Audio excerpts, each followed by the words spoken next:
దండాలన్నా. అరే నరసింహులు, ఎప్పుడొచ్చావు మా ఊరు? ఏమిటి విశేషం? అన్నా నా మీద చేసినవా? అన్నా అన్నా ఈడ అన్నా ఈడ. ఏమైందయ్యా నీకు? మీ ఒంట్లో ఉన్న కరెంట్ తగిలి ఆడి మొహం చూడండి ఎలా వెళ్ళిపోతుందో బల్బులాగా. అవును, మా ఊరు ఎందుకు వచ్చావు? ఎందుకు వచ్చినానంటే అయ్యగారు మీ చేయి తగిలేప్పటికి అది కూడా మర్చిపోయాడు. పెళ్లి చేసుకుందాం అనుకున్నానన్నా. పెళ్లి కూతురు ఎవరు? ముత్యాలన్నా. నువ్వంటే ముత్యాలకి ఇష్టమేనా? ఇటువే అన్నా. అయితే మీ వాళ్ళందరినీ పిలిపించు, మాట్లాడదాం. అర్ధగంటగా గమ్మును కూకున్నారు. వచ్చిన పని ఏందో చెప్పండి రా. నువ్వు చెప్పు మామ. గుడిసె పాడైపోయిందండి, నొలక మంచం విరిగిపోయిందండి. ఇదేమో నన్ను చుట్టగాల్చుకోవద్దని కోపడుతుందండి. అబ్బా నువ్వు ఊరుకోనాయనా. అత్త నువ్వు కాస్త చెప్పవే. నోరు సప్పబడిపోయింది, కాసింత సింతతో కుంటే ఎటు తల్లే. నువ్వు చెప్పేద్దయ్యా. ఇదేదిగా నీకేమో ముత్యాలంటే ఇష్టమాయే, ముత్యాలకేమో నువ్వంటే ఇష్టమాయే. మీరిద్దరూ పెళ్లి చేసుకుందాం అనుకుంటారు. ఆ మాట మీరే చెప్పొచ్చుగా. మరి ముహూర్తాలు పెట్టించమంటావా? పెళ్లి ఖర్చులన్నీ మేమే పెట్టుకుంటాం. ముత్యాలు మా ఇంట్లో పెరిగిన పిల్ల. కట్టం ఏదన్నా కావాలట్రా? కావాలయ్యా. ఏం కావాలరా? ఏం కావాలరా? ఏం కావాలి చెప్పరా? ఆ ఫోటోలు తీయించండి స్వామి.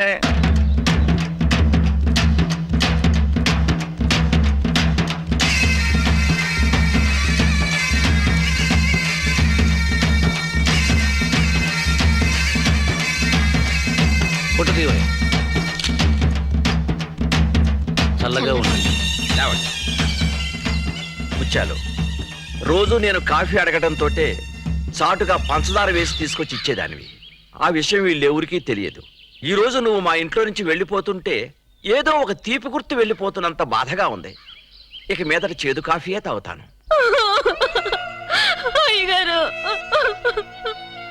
లేవెళ్ళి ఎందుకట్ట ఎడుతా?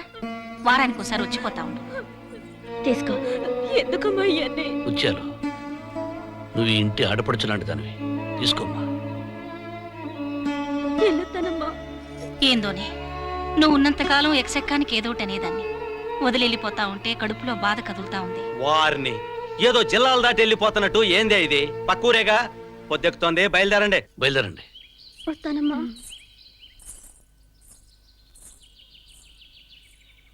తీసే మావా. ఉండని. వద్దంటే ఎండగా ఉంది, కందిపోతావు.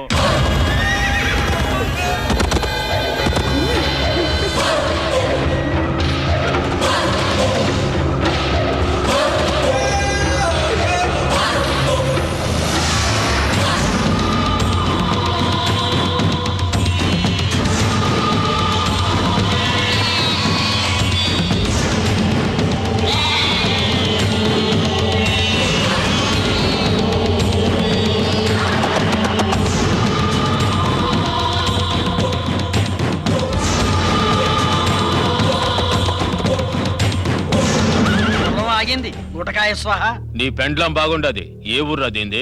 రాముల ఇంట్లో పంచెత్తినందరా సంక్రాంతి పండుగ మీ ఇంటికి వచ్చాను కదా. దూడపిలకలు అయ్యా వారే వారే వారే వారే వారే మొగుడు పెళ్ళాం ఇద్దరు మొగాను చెరో పిచికారీ కట్టుకొని కళకళలాడిపోతున్నారా.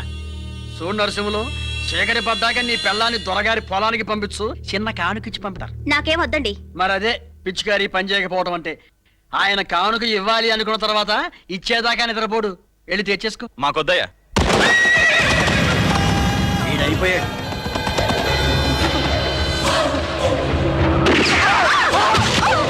ఇప్పుడు తట్ట మాత్రమే పడినది. రాత్రికి నీ పెండ్లాన్ని పంపకపోతే తలే ఉండదు.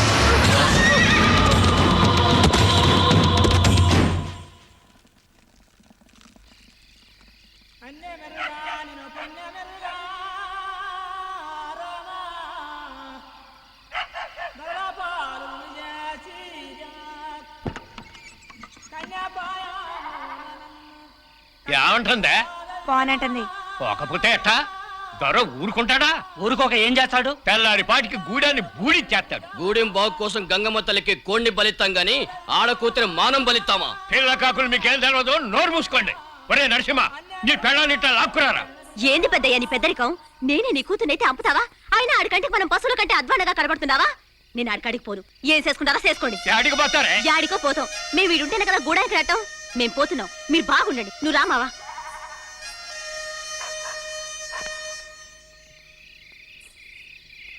తొందరగా రాయే రా. నువ్వేం భయపడకు మావా, మనం రాముల ఇంటికి చేరితే చాలు పద.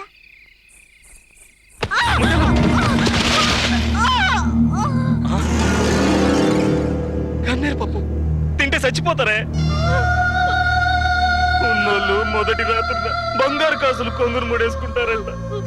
నువ్వేందే కన్నేరు పప్పు ముడేసుకున్నావు? నా మానం పోగొట్టుకోవాల్సి వస్తే ముందుగా పానం తీసుకుందాం అనుకున్నాను మావా. చాలు.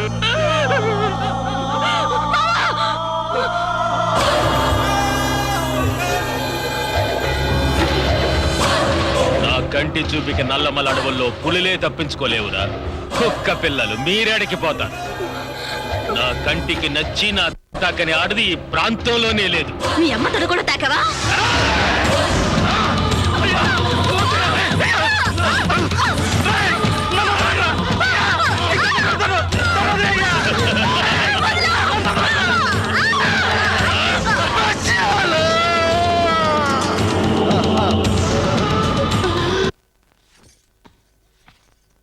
ఇదేమిటండి పిచ్చి పిల్ల కళ్ళు మూసుకుంది? అన్నా ముత్యాన్ని చంపేశారన్నా.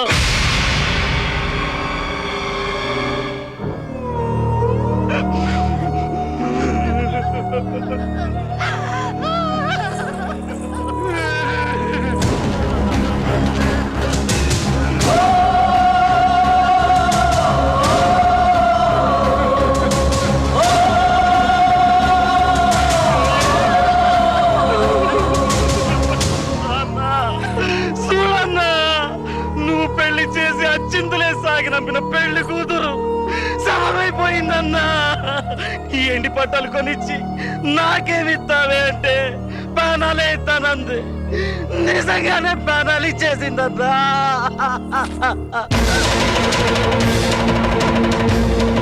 ఏడ్చిన కొద్దీ ఏడిపించే లోకం నరసింహాయుడే. పేదవాడికి ఏడవడమే కదా, ఎదురు తిరగటం కూడా తెలుసు. నేను చెప్తాను, మా ఊరి దొర పోతురాయుడు నిప్పుతో సమానం. ముట్టుకుంటే కాలిపోతావయ్యా. కాలిపోతారని భయపడినంత కాలం కాలిపోతూనే ఉంటారు. ఆ మంటల్ని ఆర్పేయాలి. వాళ్ళు నిప్పైతే మీరు నీరు, ఆ నీటితోనే మంటను ఆర్పేయాలి. పదండి పోలీస్ స్టేషన్.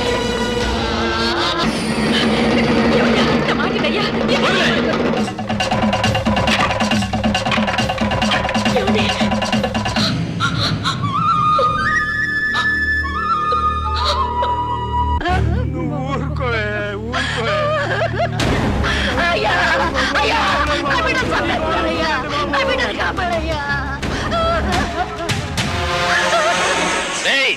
ఒక్కడిని కూడా లోనికి రాని అక్కడి మూసేయండి.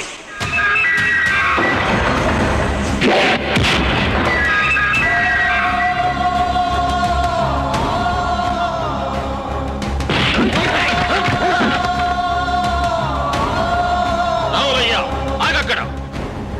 ఈ చుట్టుపక్కల 9 ఊళ్ళకు మా కుటుంబమే పెద్ద. మేం చేసిందే న్యాయము, చెప్పిందే వేదము. మా కుటుంబాన్ని నిలదీసే దమ్ము గాని, అడిగే ధైర్యం గాని ఎవరికుంటాయి? తరతరాలుగా వస్తాడది కట్టుబాటు. ఆ కట్టుబాటుకు కాలం చెల్లిందని తెలియజేయడానికి వచ్చాను పోతురాయుడు. భూస్వాములకు ఒక న్యాయం, పేదవాళ్ళకు ఒక న్యాయమా? ఇది చాలా అన్యాయం. ప్రజలందరికీ ఒకటే న్యాయం, ఒకటే ధర్మం, ఒకటే నీతి. అది మా కట్టుబాటు. తెలుసుకో నాయనా తప్పుకో. రావులయ్యా, మన 2 కుటుంబాల మధ్య ఉన్న స్నేహాన్ని, బంధాన్ని మర్చిపోయి మాట్లాడుతున్నావు.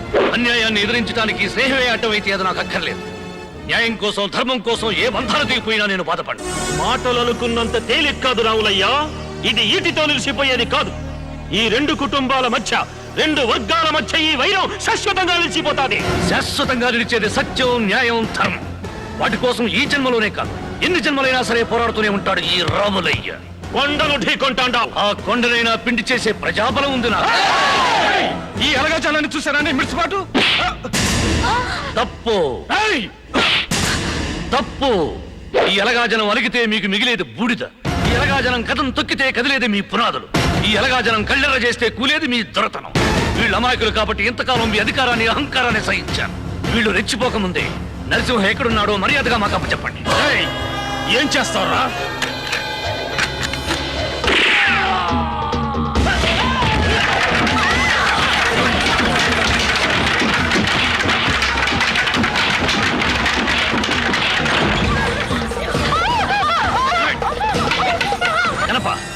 వచ్చిన నరసింహుని విడిపించడం కోసం ఆస్తుల జోలికి ఆడవాళ్ళ జోలికి వెళ్ళదు. వాడు ఎక్కడున్నాడో వెతుకు. ఏయ్! ఇంతమంది పెద్ద పిచ్చికారుల మీద దాడి జరుగుతుంటే చిన్న పిచ్చికారిగానే నేను చూస్తూ ఊరుకుంటానా? నేను ధైర్యంగా పారిపోతా.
తిరుమల రాయుడిని చంపినందుకు మిమ్మల్ని అరెస్ట్ చేస్తున్నాం. తిరుమల రాయుడు చనిపోయాడు.